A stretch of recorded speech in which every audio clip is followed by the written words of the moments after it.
হিন্দু ধর্মে শ্রাবণ মাস একটি অত্যন্ত গুরুত্বপূর্ণ মাস। এটি ভগবান শিবের মাস বলে বিশ্বাস করা হয়। এই মাসে উপবাস পালন করা হয়। এটা বিশ্বাস করা হয় যে এই মাসে ভগবান শিব ও মা পার্বতীর পুজো করলে তাদের আশীর্বাদ সর্বসময় তাদের ওপর বর্ষিত হবে।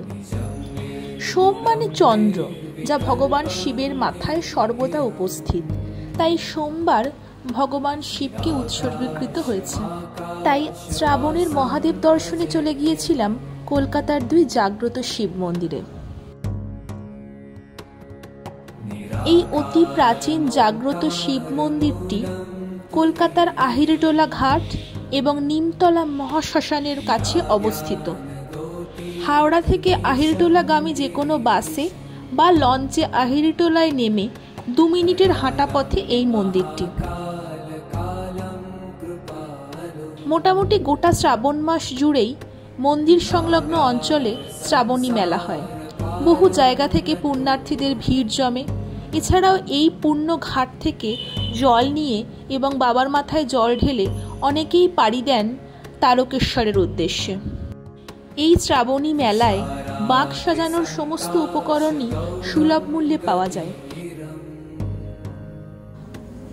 মন্দির চত্বর থেকেই পুজোয় প্রয়োজনীয় জিনিস যেমন গঙ্গা জল, দুধ, মালা, নিজের পছন্দ মতো ফুল, মিষ্টি সমস্ত কিছুই সংগ্রহ করা যায়। এখানে সকালের দিকে সেরকমভাবে কোনো পুরোহিত থাকে না, নিজেই জল ঢেলে ফুল দিয়ে সাজিয়ে পুজো করা যায়।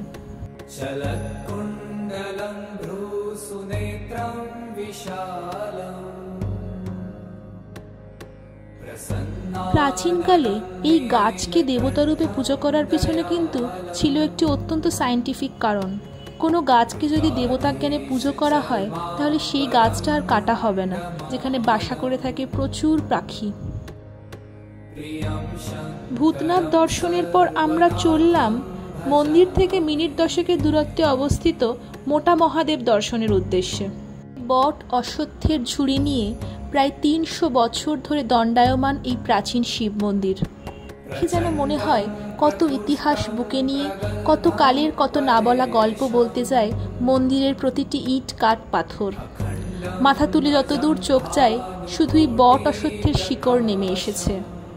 শিকড়গুলি যেন অনেকটা মহাদেবের জটার মতোই।